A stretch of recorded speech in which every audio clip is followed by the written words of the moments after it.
All right, good afternoon, everyone. Welcome to episode number 37 on Talk with Anand. My name is Anand. I'm your host for today. We have one special guest joining us here shortly. I'll introduce you to him shortly as well.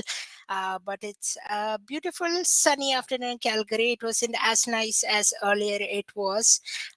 We had snow and a lot of fog this morning, but it's starting to clear up. But it's the afternoon rush right now. If you're heading back home, be safe on the roads if you are. But it's 3:05 p.m. in Calgary, 2:05 p.m. in Vancouver, and the reason why I say Vancouver time is because we have somebody, a special guest from BC, here to join us to talk about Calgary Flames, Vancouver Canucks, and anything we would like. Uh, Before I introduce the guest, just a couple reminders. Our Twitter line is open at CGY_Anand. If you want to ask us any questions, thoughts, or ideas, that's open.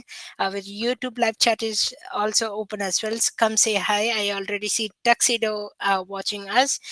Tuxedo, good afternoon to you. Welcome. Yeah, we'll answer your questions, your thoughts, and ideas as we get them along.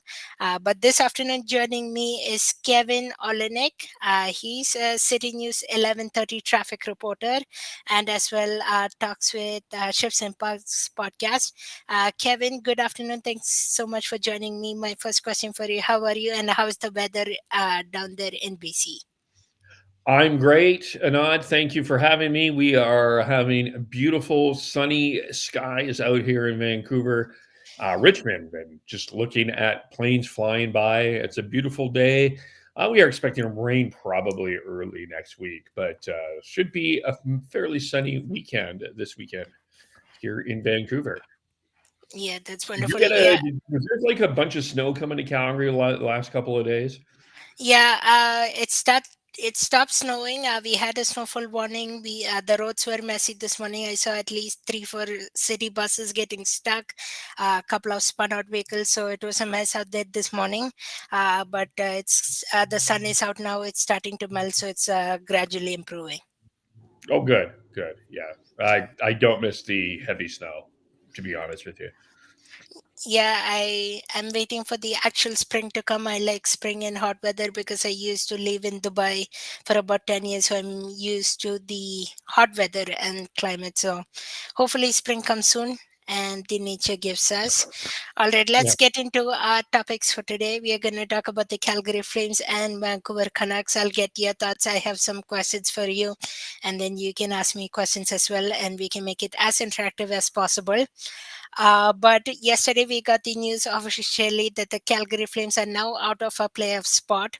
It will be the Winnipeg Jets clinching instead from the game yesterday. So we saw one elimination, one official clinch, and then Vancouver is still has clinched playoff spot and waiting for a second team or even a third team to clinch a playoff spot. So lots to talk about this afternoon.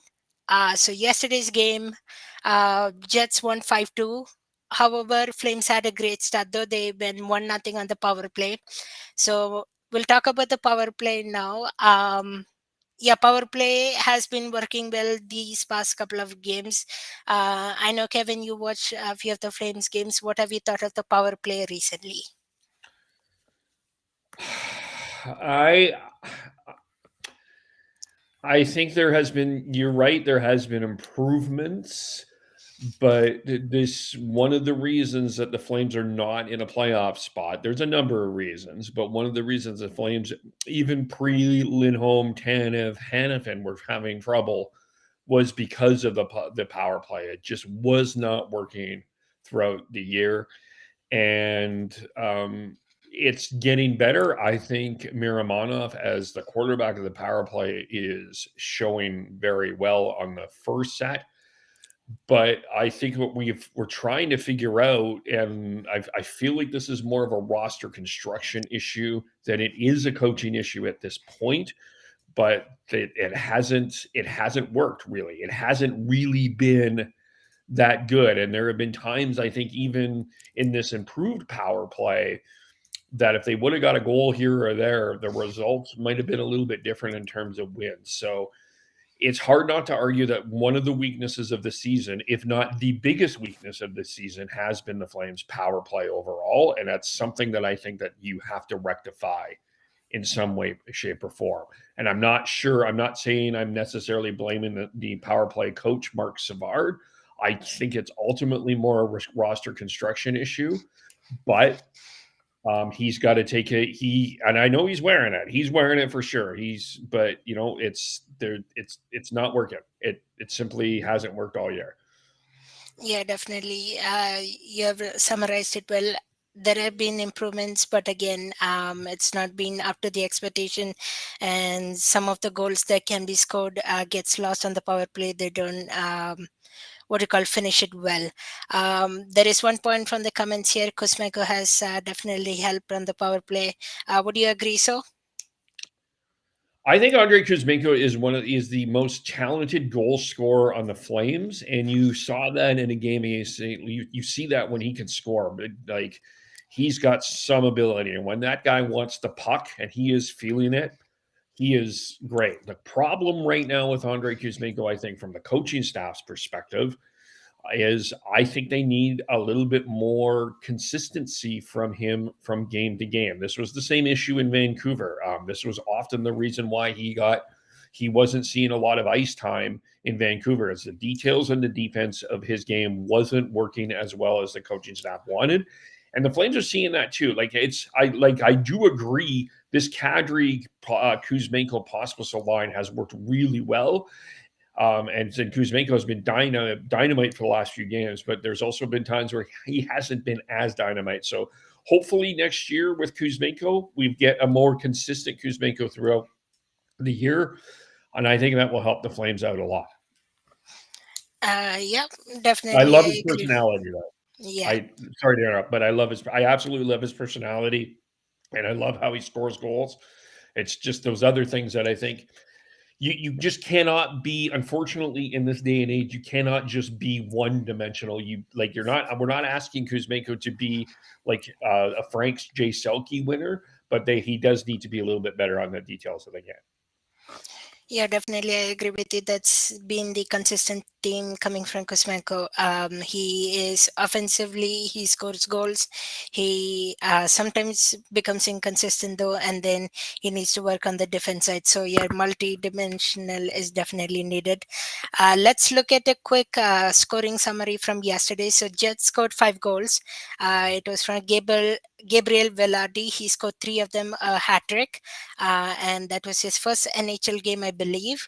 And then Nicolaj Eller scored 1.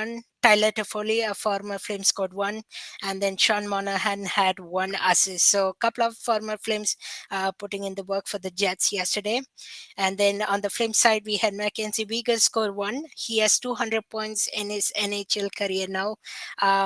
Kevin, a little about Mackenzie Weegar. What have you thought of his play recently? Oh, I love Mackenzie Weegar, and I know that I would actually, if I had to vote for Flames MVP, I think that there's a lot of other candidates that I wouldn't dismiss, but my vote is actually Mackenzie Weegar.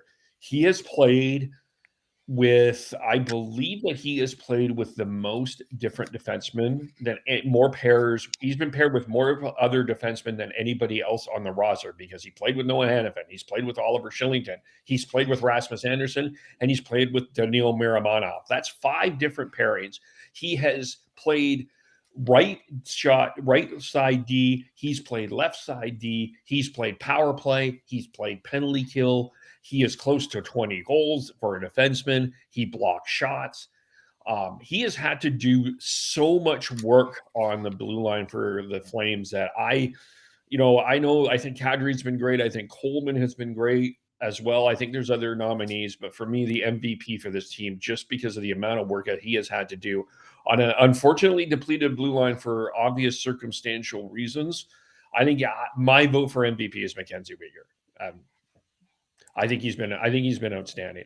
I think at times he's had to overcompensate, unfortunately, and there's been some adjustments, which is obvious, which can happen when you play with someone with inexperience. But you can tell that Mackenzie Weegar is wearing his heart and soul out there for the Flames, and this is a guy.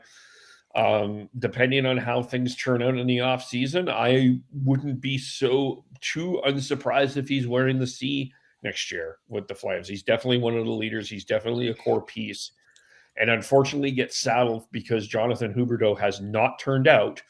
Um, but I feel, but the other way I feel bad for Mackenzie Weegar is, he's part of that Matthew Tkachuk trade, and it's not Uyghur's fault that trade didn't turn out. Is I think is a fair way to put that. Yeah, definitely, I agree with you. But a few of the awards, I have few creative awards that we can talk about and discuss for players coming shortly. But we'll leave it towards the end. So yeah, so Uyghur had 1 goal, 1 assist yesterday. Jonathan Huberdeau 1 assist. He's kind of turning it around recently, but not the expected performance we ever had. Since the new year, he has rebounded well, I think so. And the Kostenko had 1 assist yesterday, and Daniel Miramano, we talked about a good quarterback on the power play, number 1 goal yesterday. So the Flames now sit 34, 36, and 35 this season. 34, 36, and 5. Yeah, Yeah. Can we just stop quickly? I don't want to yeah, take over here, but I just wanted to touch on Jonathan Huberdeau for a second. sure. Because I think it's fair to say that it has been a struggle. Um, he's not as dynamic as Johnny Gaudreau. He's a really good passer. I think also to be fair to him too, I think there has been opportunities that he has set up that the Flames have not taken advantage of either. That probably his production would be a little bit better, but I just don't see him maybe as he's not a dominant player. He's not a guy that is going to take over again. And I think that's maybe one of my struggles with Jonathan Huberdeau. Like I think he's good. I think he's I don't but I think he's not been that impactful player that you were hoping to get when you got 100-point guy a couple of seasons ago, and you're paying 10.5 million a year. I don't know what you're seeing, but that's kind of what I'm seeing. Yeah, yeah, definitely he has struggled at the beginning of the season and then slowly rebounding now. Definitely, I agree with you. He's not, what do you call, I don't think he can put up the 115 points he did with the Florida, be a playmaker. He's some of the passes we have seen, and I think he's getting a bit of more confidence in shooting as well. So hopefully next season we can see something better out of him. But again, giving him that role. At least if he can make passes, though, give those assists, I think he can be a better player. So we'll see what he can do. And then yeah, and then Jets are 46, 24, and 6, and they clinch a playoff spot yesterday after the game. And Flames were anyway going to be eliminated because the Kings needed just one more point against the San Jose Sharks. So either way or not, it was evident that the Flames will obviously eliminate get eliminated. And then surprisingly as well, Seattle Kraken got eliminated before the Flames, who are one standing above in the standings. So was inevitable, since I don't know when you want to say it was signs of elimination. If it was the start of the season 2-7-1 when we went, is it after the post trade deadline season? Anywhere between then, if you look at those timelines, you could have seen the Flames are out of it. But then they tried, they were resilient, and they were fantastic. You're that resilient and being competitive. Yeah, they got off to a really bad start. The 2-7-1. That wasn't a good. It was not a good start. And they had a pretty bad game at the Heritage Classic, and then they brought up Connor Zary and Martin Prospissel, and they just brought a new life into the organization.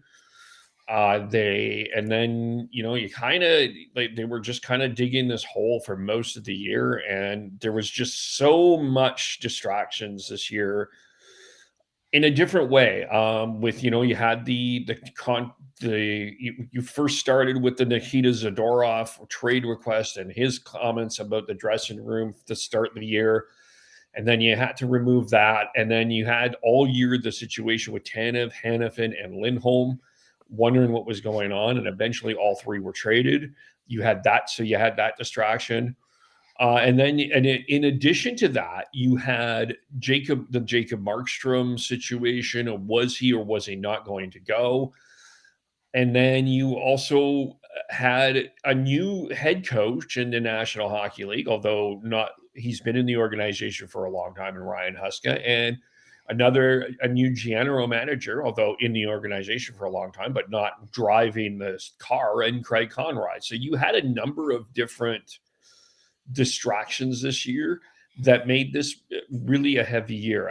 But ultimately, and it's funny. I actually enjoyed this year much more than last year, and I was kind of thinking about why. Because last year they were only a point out, but it just felt heavy.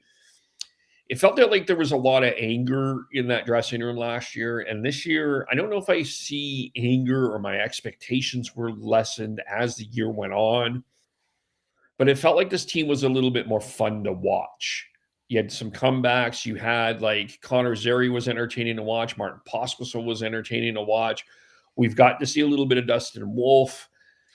Kadri has been certainly much better this year. I think that overall this year has been more fun to watch than last year, where last year it just felt so heavy on so many levels. This year just felt looser. I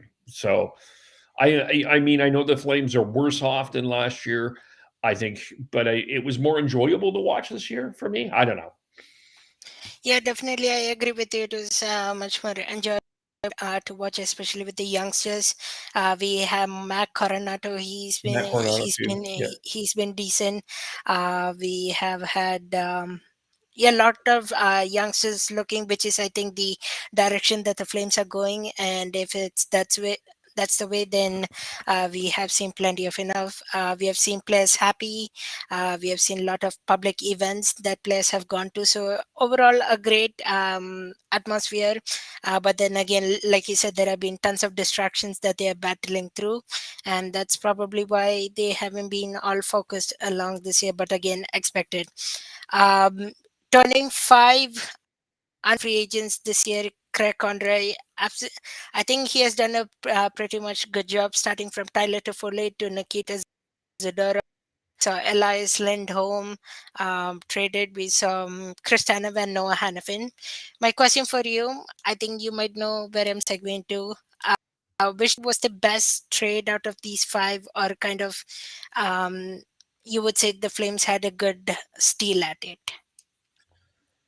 Well, I guess the obvious answer to this is the Tyler Toffoli for Igor Sharangovich trade, because you ended up not only did you trade Toffoli, who probably priced himself out of Calgary, and then ultimately ended up being traded to Winnipeg, and is still a UFA coming out of the season next year, for a guy that you signed and have an option to sign again to negotiate starting on July the 1st, and a guy that really you talk about a personality. I mean, we've got to see Igor Donnelly improve on the ice as the season went on. He's you see his Lego work.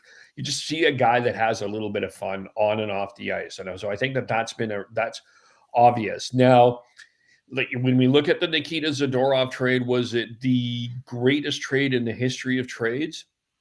No, but you also, I think, it was addition by subtraction, because I think you needed to get Nikita Zadorov out of the dressing room. I think it was, I know insider, but I don't think those comments that Nikita Zadorov ended up making helped this dressing room. And then his trade request through his agents after the Toronto game, I think, was just. I don't think that rubbed the Flames organization the right way either. So I think they needed to move on with him. Um, Elias Lindholm, look, here's the way I think that they're off to a good start with that trade. You signed Hunter Brzkevich, you signed Yoni Yermo. Kuzmenko is scoring, and you still got that first round pick that you're wondering about, and you got the couple of draft picks coming out that you'll see what happens. And Lindholm hasn't played for the Canucks in the last little bit. He's been injured, so it's a good start for. I'm not going to say it's been the best trade, but it's been a good start. And then you, with Chris Tanev, you got Artem Gersharov, a second round pick in a few years ago. That's going to play in the playoffs for the Wranglers. And you're already seeing Daniil Miramanov with Noah Hannafin already playing and making an impact and quarterback in the power play. And you did get a first round pick for Noah Hannafin, and it may not be next year, but it is in a couple of years from now. So I think Craig, you can't really argue with what Craig Conroy has done. He's done a really good job making, turning this a very difficult situation into a team. It's not the elite talent that they need. It's not. There's no franchise guys. That's, I think, is part of the process as we go forward here.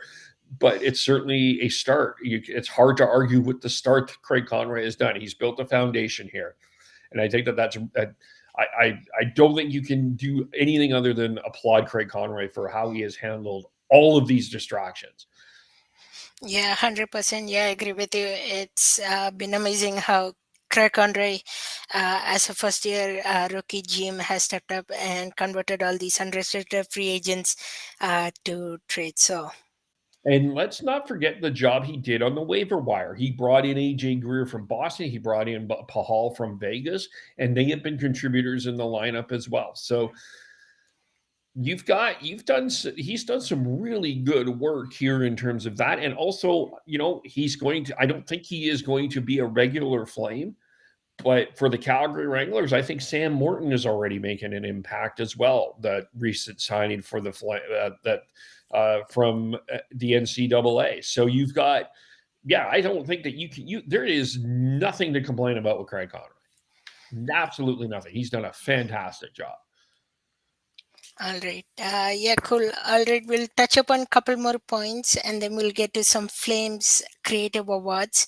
And then we'll answer a question from the audience crew on Vancouver Canucks. So, my first point for you, goalie tandem. We have two goalies, right? Goaltenders right now, Jacob Marsham and Dustin Wolf.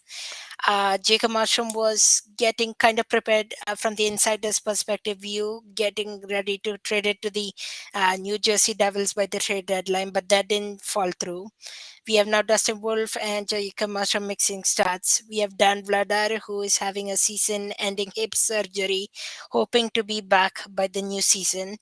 Where do you think we'll go with the goaltending wise for the Calgary Flames? Do you see maybe Jacob Marshall moved by the summer?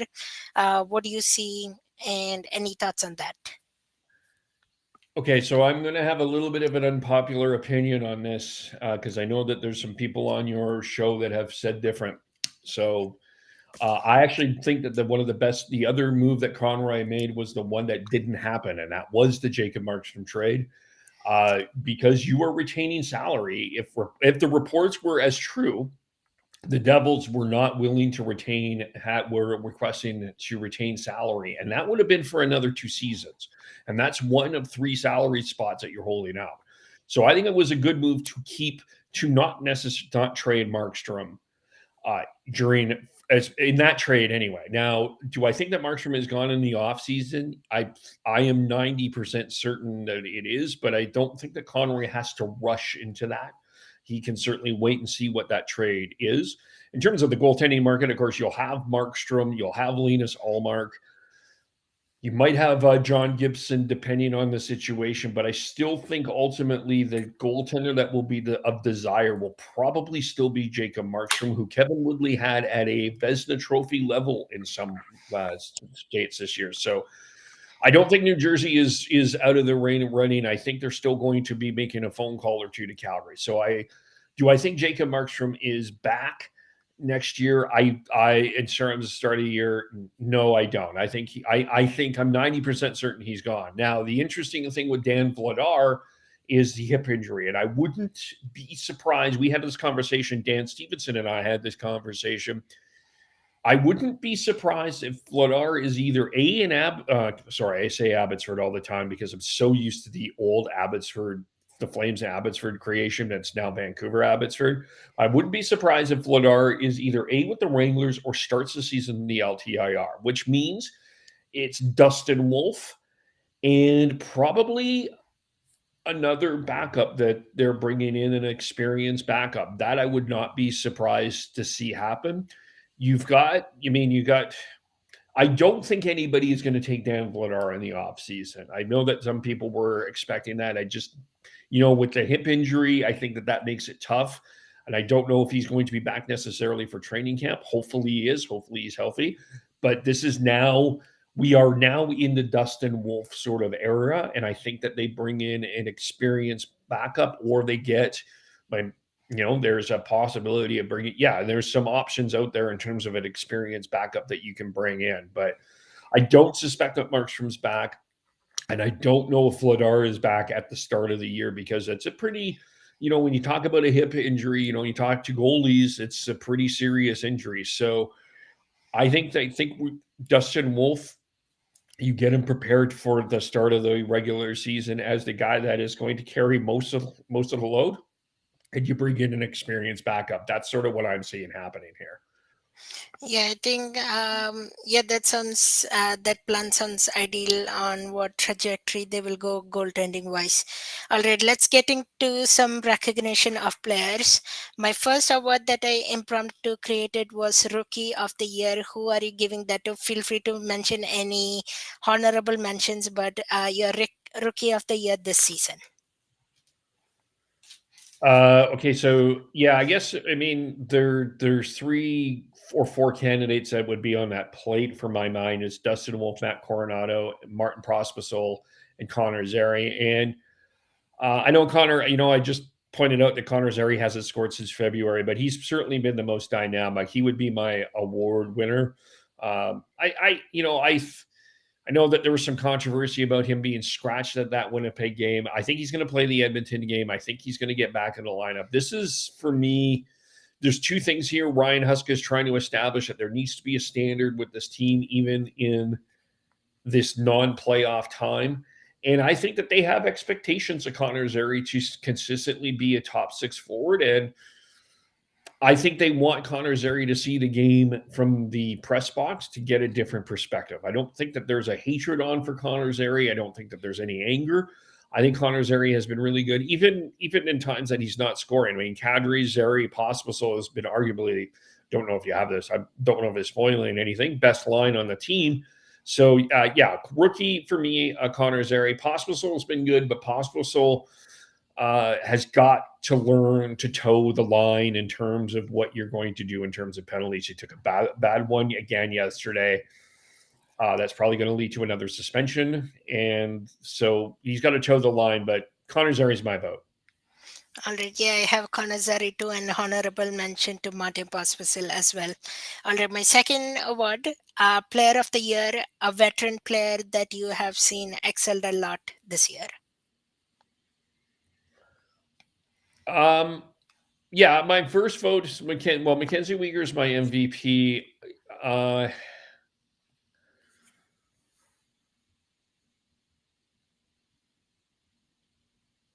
I'm going to separate the MVP and excelled because I think, like, in terms of Mackenzie Weegar's my MVP, but the guy that has probably excited people in terms of excitement has been Nazem Kadri. I think he's been exciting all year. I think he's been refreshed with Connor Zary and Martin Prospicil, and even with Andrei Kuzmenko.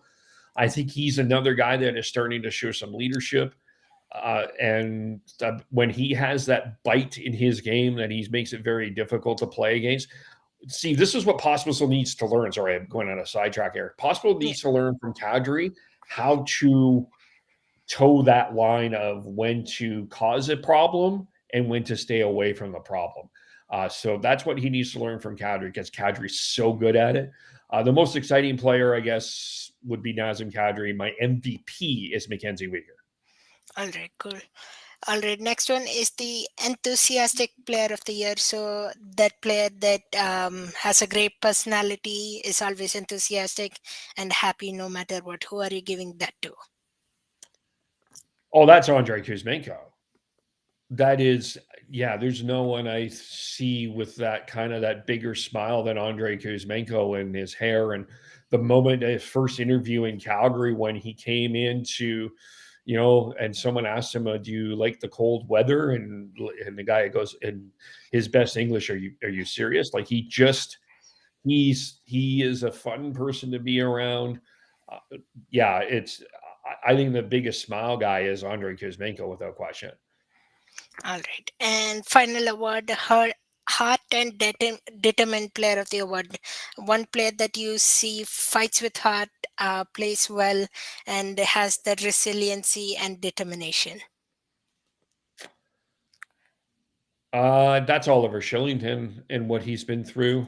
He was nominated today for the Masterton Trophy for the Calgary Yeah. Flames, which we congratulate him for. You can read from Eric Francis and Salim Vajdi his story, what he's been through. He was away for the game for well over a year and was dealing with some very difficult circumstances. He came back in the lineup and I think has just been I think that Oliver Shillington has been the best story of the year for the Flames, and that's the heart and determination. And anyone that goes through a battle of mental health will always, God, I will sit beside. So Oliver Shillington is the story of the year for me. 100% yes, same for me too. All right, let's segue into Vancouver Canucks for the final portion of the show. Maybe Kevin, I'll lead it to you since it's your home team, your area. You know Vancouver Canucks a lot. There is one question from the audience crew though, and that is, many people think the lack of playoff experience with the Vancouver Canucks will hinder their playoff success here. I'm wondering if you see it that way. So if you can maybe answer that question, talk to us a little about Vancouver Canucks. I would appreciate it. So I guess in terms of like playoff experience, this is their first playoff run since 2020 with the bubble, and this will be their first home playoff games in 2015. I think that this is all about part of it is going to depend on matchup as well. I think the Western Conference, you mean talked about Winnipeg just clinching yesterday with 96 points. Their first round matchup as we speak here is the Colorado Avalanche. And then you've got Vancouver's first round matchup, if they were to start now, would be the Nashville Predators. You've got Vegas and Edmonton, Dallas and Los Angeles. That is not going to be easy for anybody. So I think that it's a fair factor to say that the experience could be a bit of a problem, but the last time that they were in the playoffs, it was Thatcher Demko that held them into almost got them to the Western Conference final. They've had Pedersen does have the experience. JT Miller has playoff experience. You've hopefully have an Elias Lindholm, and they brought in guys, by the way, that have won cups. Let's not forget they brought in Ian Cole, who has won a Stanley Cup with Pittsburgh. They brought in you got Nikita Zadorov. They brought in, of course, he has some playoff experiences as well. So and Rick Tocchet has a Stanley Cup ring as well. So let's not forget. And the assistant coach, Adam Foote, also has a playoff ring. So there is actual playoff experience in that room. Now, they haven't played together as a team in terms of playoffs. That's true. You also got Teddy Bluger, by the way, won a Stanley Cup with the Vegas Golden Knights last year. He's in that room as well. So there is a lot of actually, if when you look at that lineup, there is Stanley Cups in the room. They haven't played together. You're right. So, but that experience is experience, and I think that that will be valuable. And I guess this is, in terms of matchups, that's going to be the interesting question. Who are they going to be matched up in the first round with? Um, I mean, you've got the clear Norris Trophy winner, and I would argue probably should be in the MVP conversation in Quinn Hughes. You've got a Thatcher Demko coming back here. He's going to be off LTIR starting tomorrow. He probably is not going to start again until next week. Get him ready. You got JT Miller playing at a really high, intense level. The question with Vancouver right now for me is two things. Of course, it's the health of Elias Lindholm and the health of Thatcher Demko. Their power play hasn't been great either. They've had a struggle with it. And it's offense. It's making sure that they are able to get the scoring at the right time in the right place. That's going to be another those are my three questions with Vancouver coming into the playoffs. I think it's great they're going to have home ice advantage, but it's going to be interesting to see who they face. And I already have been warning Canuck fans: be prepared for a 7-game series because it is all four of these Western Conference series are going to be long battles. I don't see a sweep in any four of these series. Yeah, fair enough. And yeah, Vancouver is currently 5-3-0 in the last 8 games. They have wins against Sabres, Canadians, Flames, Ducks, and Coyotes in the past 8 games. And they're the only team that has clinched a playoff spot in the Western Conference with 102 points. Yeah, so it's going to be interesting for Vancouver Canucks to see who they get as their opponent for their first round of playoffs. There is another Canucks though, Calgary Canucks. They are in the AJHL playoffs here in Calgary, so they are in the semifinals. So a lot of Canucks and a lot of Who are Abbots they for playing? team. They're Who, playing Drumheller Dragons. They have a series lead right now, 3-1. They're playing tonight as well at 7 p.m. at Maxwell.